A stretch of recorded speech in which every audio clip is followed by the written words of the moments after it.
Leitura do dia 75/365 Juízes 10 a 12. Esse é o projeto Bíblia em 365 dias. Estaremos dia a dia cada vez mais próximos do nosso Deus Pai Celestial. Referência à leitura do dia 16 de março de 2023 do Plano Anual.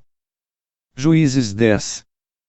Em 5 versículos lemos sobre 2 homens que julgaram Israel em um total de 45 anos. Ainda assim, tudo o que conhecemos sobre eles, além da extensão de suas regras, é que um teve 30 filhos que montaram 30 jumentos.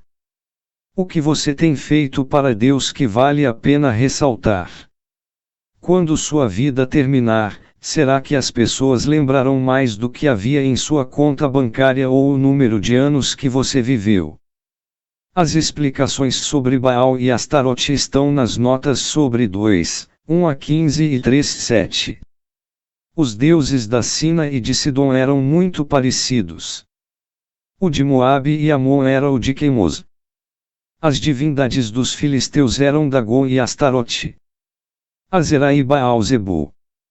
Mais uma vez os israelitas sofreram durante muitos anos até abandonarem seus caminhos pecaminosos e pedirem ajuda a Deus. Note que quando eles estavam no fundo do poço, não pediram ajuda para seus deuses pagãos. Mas o único que podia realmente salvá-los. Deus é o seu último recurso. Tantos sofrimentos desnecessários ocorrem porque não clamamos ao Senhor até que tenhamos esgotado todas as possibilidades.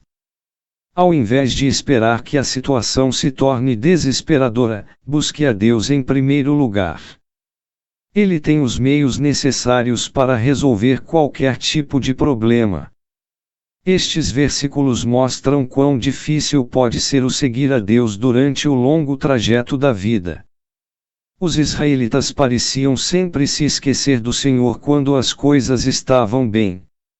Mas não obstante ser rejeitado por seu próprio povo, Deus nunca se esquivou em livrá-lo quando se voltava para ele arrependido. O Senhor também não deixa de nos socorrer. Agimos como os israelitas quando colocamos Deus de lado em nossos assuntos diários ao invés de colocá-lo no centro deles. Assim como um pai amoroso sente-se rejeitado quando o filho se rebela, o Senhor sofre grande rejeição quando o abandonamos ou ignoramos. Devemos lutar para ficarmos próximos a Deus, ao invés de vermos o quanto podemos nos distanciar antes que venha o julgamento. O poder da nação amonita teve o seu auge durante o período dos juízes. Eram descendentes de Amon, que foi gerado quando a filha de Ló dormiu com seu embriagado pai. Seu território estava localizado a leste do rio Jordão, do outro lado de Jerusalém. Ao sul de Amon encontrava-se Moabe, a nação concebida quando a outra filha de Ló dormiu com seu pai. Sempre foram aliados.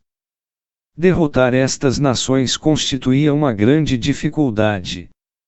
Juízes 11.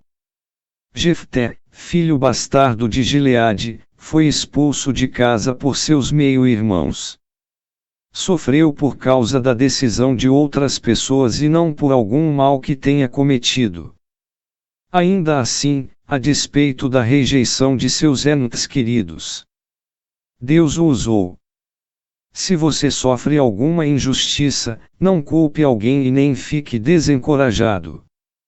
Lembre-se como o Senhor usou Jefté, não obstante suas circunstâncias adversas, e perceba que Ele está apto a usá-lo mesmo que você se sinta rejeitado por muitos. Circunstâncias além de seu controle afastaram Jefté do seu povo e o exilaram. Hoje, tanto os salvos como os ímpios podem afastar os que não se ajustam às normas ditadas pela nossa sociedade, vizinhança ou igreja com frequência, assim como no caso de Jefté. O grande potencial é desperdiçado devido ao prejuízo, uma recusa de olhar além dos estereótipos mal concebidos. Olhe ao seu redor para ver se existem potenciais Jeftés mantidos à distância devido a fatores além de seu controle. Como cristão, você sabe que todos podem ter lugar na família de Deus. Você pode fazer alguma coisa para ajudar estas pessoas a serem aceitas por seu caráter e habilidade. O que significa Jefté ter repetido todas as suas palavras perante o Senhor? As heranças dos tempos antigos costumavam ser feitas no santuário para que pudessem ser testemunhadas pelas divindades.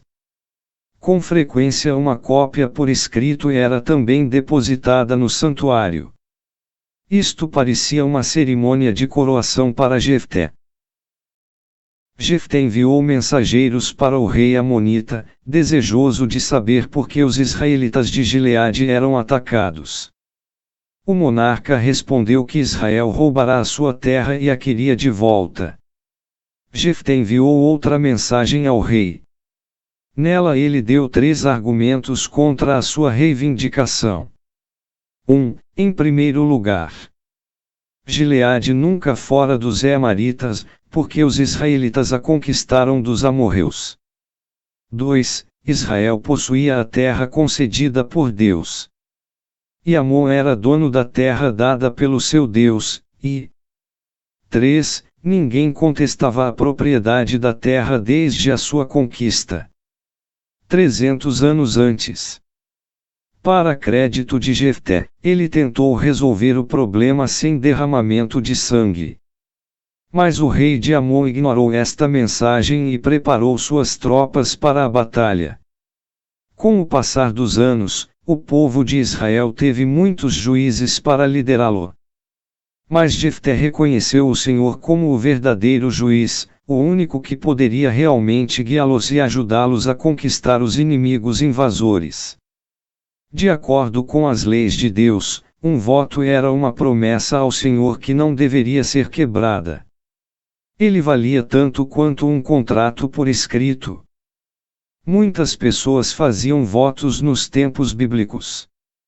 Alguns, como o de Jefté, eram muito tolos. A vitória de Jefté. Os efraimitas mobilizaram um exército porque se iraram por não terem sido incluídos na batalha contra Amon. Planejaram atacar Jefté em sua casa em Gileade. Jefté dominou os vales do Jordão que conduziam a Efraim no ribeiro de Jaboque, e matou os efraimitas que tentaram atravessá-lo. Ao fazer seu voto, será que Jefté parou para pensar que uma pessoa, não uma ovelha ou uma cabra, poderia vir ao seu encontro? Os estudiosos dividem-se sobre o assunto. Para dizer que ele aprovava o sacrifício humano, alguns usam os seguintes argumentos. 1. Ele era de uma região onde o paganismo era comum. A seus olhos isto talvez não parecesse um pecado, e 2. Jefté provavelmente não tinha um conhecimento da lei de Deus. Talvez ele fosse ignorante quanto aos mandamentos contra o sacrifício humano. Os que afirmam que Jefté provavelmente não pensou em sacrifício humano apontam outra evidência. 1. Como líder de seu povo, estaria familiarizado com as leis de Deus, onde o sacrifício humano era estritamente proibido, e 2. Nenhum sacerdote teria ajudado Jefté a cumprir seu voto, se a jovem tivesse sido sacrificada. O que quer que Jefté tivesse em mente ao fazer o voto? A questão é, ele sacrificou ou não sua filha? Alguns pensam que sim, pois seu voto era o de fazer um holocausto. Alguns pensam que não e oferecem estes 2 motivos. 1. Se a moça tinha que morrer, porque passaram seus 2 últimos meses nas colinas. 2. Deus não teria honrado um voto baseado em uma prática maligna. O voto precipitado de Jefté causou-lhe uma dor indescritível. No calor da emoção ou em uma confusão pessoal, é fácil fazermos promessas tolas a Deus. Estas propostas às vezes parecem espirituais quando as realizamos, mas só produzem o sentimento de culpa e frustração, quando somos forçados a cumpri-las. Fazer negócios espirituais causa apenas decepção. Deus não quer promessas para o futuro, mas obediência hoje. Juízes 12.